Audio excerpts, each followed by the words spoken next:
Assalamualaikum warahmatullahi wabarakatuh. Kenalkan, nama saya Deanti Eka Putri, Prodi PGSD semester 4. Di sini saya ingin mempresentasikan tentang keterampilan berbahasa Indonesia SD modul 1, 2, dan 3. Yang pertama, modul 1, hakikat keterampilan berbahasa.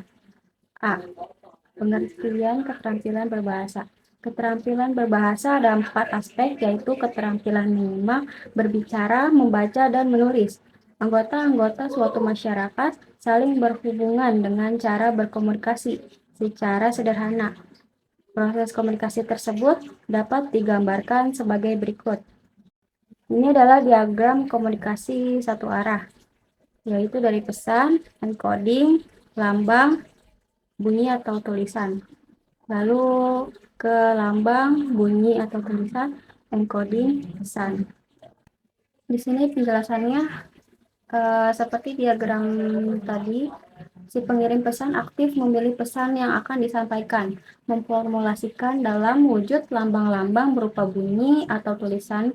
Proses tersebut demikian disebut proses encoding. Kemudian lambang-lambang berupa bunyi atau tulisan tersebut disampaikan kepada penerima.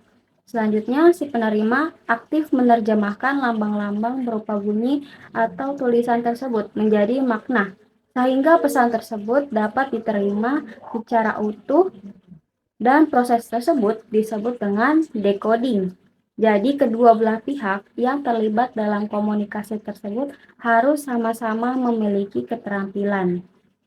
Lalu, yang selanjutnya itu adalah diagram komunikasi dua arah. Di sini bisa kita lihat dari si pengirim mengirim pesan, lalu pesan tersebut diterima oleh penerima, lalu penerima memberikan umpan balik. Di sini adalah penjelasannya.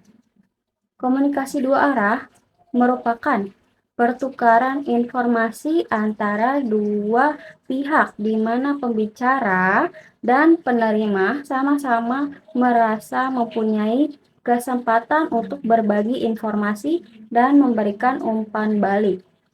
Lalu selanjutnya diagram komunikasi multi arah. Di sini merupakan penjelasannya. Interaksi antara pendidik ke peserta didik yang dinamis, tetapi juga melibatkan interaksi yang dinamis antara peserta didik sesamanya. Lalu apa sih manfaat keterampilan berbahasa? Keterampilan berbahasa bermanfaat dalam melakukan interaksi komunikasi dalam masyarakat yang keberhasilannya antara lain bergantung pada tingkat keterampilan berbahasa yang dimiliki oleh seseorang. Misalnya, profesi sebagai manajer, jaksa, pengacara, guru, dan wartawan. Lalu aspek-aspek keterampilan berbahasa. A. Mendengarkan atau menyimak. B. Berbicara. C. Membaca. Dan D. Menulis. Lalu mendengarkan dan berbicara merupakan aspek keterampilan berbahasa ragam lisan, sedangkan membaca dan menulis merupakan keterampilan berbahasa ragam tulis. Mendengarkan dan membaca merupakan keterampilan berbahasa yang bersifat reseptif, lalu sedangkan berbicara dengan menulis bersifat produktif. Lalu apa sih keterkaitan antara aspek keterampilan berbahasa? Yang pertama ada hubungan berbicara dengan menyimak. Berbicara bersifat produktif, sedangkan menyimak bersifat reseptif. Lalu yang kedua, hubungan menyimak dengan membaca. Menyimak maupun membaca merupakan kegiatan berbahasa yang bersifat reseptif. Lalu selanjutnya ada hubungan membaca dengan menulis. Keduanya merupakan jenis keterampilan berbahasa ragam tulis. Lalu yang terakhir, hubungan menulis dengan berbicara. Kegiatan menulis dapat dilakukan guna mendukung aktivitas berbicara.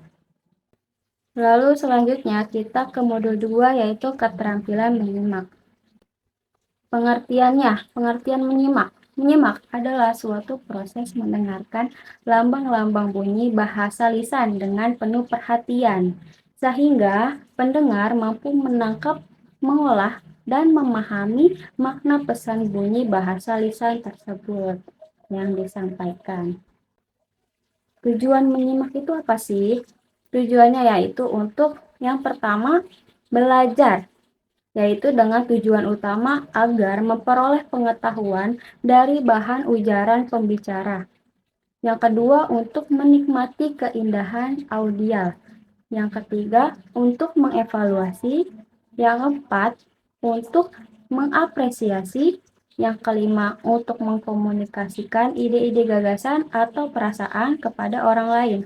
Yang keenam, dengan maksud untuk dapat membedakan bunyi-bunyi yang tepat. Yang ketujuh, untuk memecahkan masalah secara kreatif dan analisis. Secara persuasif, yaitu menyimak untuk meyakinkan dirinya terhadap suatu masalah atau pendapat selama ini yang dia ragukan. Lalu selanjutnya ada fungsi menyimak, agar dapat memberikan respon yang tepat. Itu yang pertama.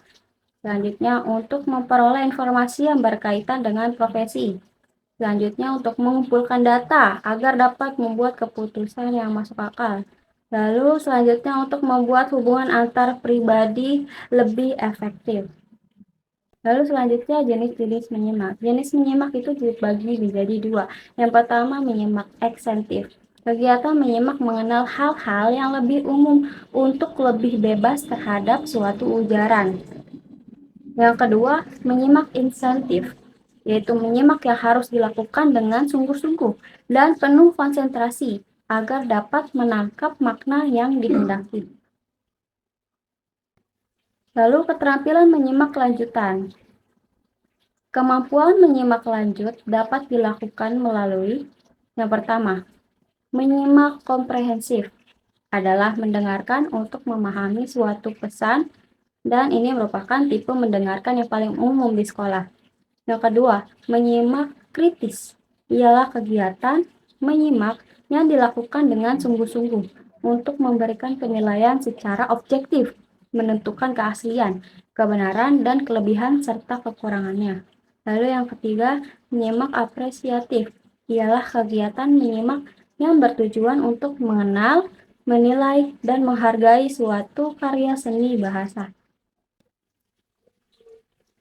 Lalu selanjutnya, modul 3, keterampilan berbicara.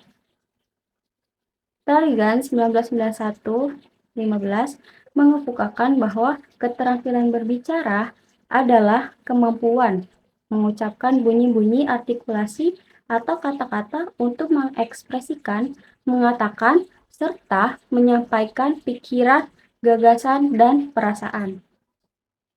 Tujuan utama dari berbicara adalah untuk berkomunikasi agar dapat menyampaikan pikiran secara efektif. Lalu tujuan umum berbicara menurut Jago Tarigan 1940-149 terdapat 5 golongan berikut ini. Yang pertama, menghibur. Pembicara menarik perhatian pendengar dengan berbagai cara seperti humor, spontanitas, kisah-kisah jenaka, dan sebagainya untuk menimbulkan suasana gembira pada pendengarnya. Yang kedua, menginformasikan.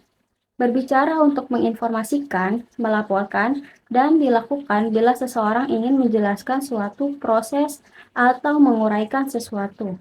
Lalu yang ketiga, menstimulasi. Berbicara untuk menstimulasi pendengar jauh lebih kompleks dari tujuan pembicara lainnya. Lalu yang keempat, menggerakkan.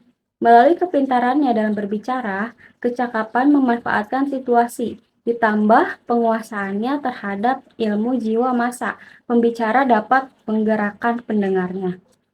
Lalu fungsinya, di sini ada 6 fungsi. Yang pertama, mengungkapkan pikiran, perasaan, dan informasi. Yang kedua, menggambarkan sesuatu, baik benda, tempat, orang, ataupun suasana. Yang ketiga, menjelaskan prosedur secara sistematis.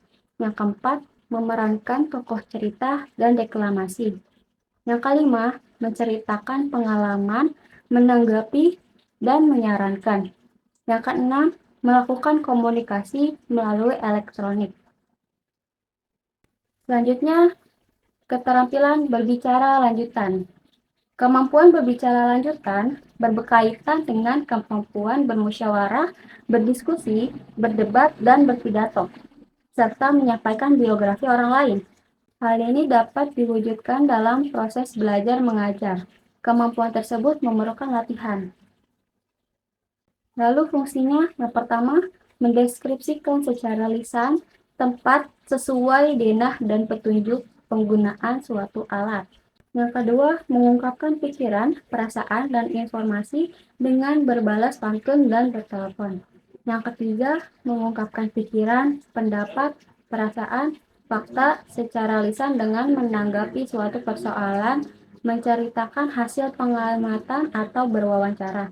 Yang keempat, mengungkapkan pikiran dan perasaan secara lisan dalam diskusi dan bermain drama. Yang kelima, memberikan informasi dan tanggapan secara lisan. Yang keenam, mengungkapkan pikiran, perasaan, dan informasi dengan berpidato, melaporkan isi buku, dan baca puisi. Lalu di sini ada jenis-jenis berbicara lanjutan. Yang pertama itu bermusyawarah, yang kedua diskusi, yang ketiga menyampaikan argumentasi, yang keempat pidato, dan yang kelima menyampaikan intisari biografi orang terkenal. Sekian materi yang dapat saya sampaikan dari modul 1, 2, dan 3 keterampilan bahasa Indonesia di SD. Terima kasih. Wassalamualaikum warahmatullahi wabarakatuh.